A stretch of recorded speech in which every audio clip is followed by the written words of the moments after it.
Assalomu alaykum hurmatli kanalimiz a'zolari. Mana bugun biz navbatdagi darvozamizni Namangan viloyati To'da qishlog'iga olib borib o'rnatdik.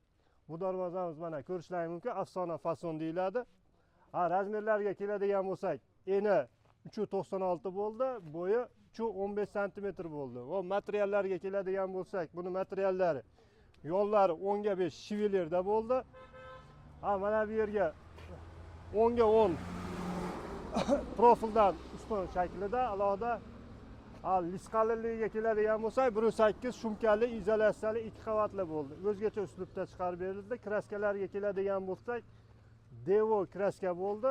Ko'rishlaringiz mumkin. Peshburunlarga ham mana 3.2 profildan qo'yilgan, mana qo'llarini alohida o'zgacha dizaynda qilib chiqarib berilgan. Hop, ko'rishlaringiz mumkin. Yana nimani gapirishimiz mumkin? Aylan atrofiga nur tushmasligiga mana 1.5 ga 1.5 profildan aylantirib o'rnatib berdik. Tepasiga keladigan bo'lsak 10 ga 10 1.7 tenkadan qo'yib berildi mana tepalari ham. Hop, zamohlarga keladigan bo'lsak mana har doimgidek zubur zamoh bo'ldi. Kuzatuvchilar kimga darvoza kerak bo'ladigan bo'lsa ekrandagi nomerlarga aloqaga chiqaverasizlar. Bemalol dostavka, ustanovka vodiy bo'ylab qolgan viloyatlarga kelishamiz. E'tiborlaringiz uchun rahmat.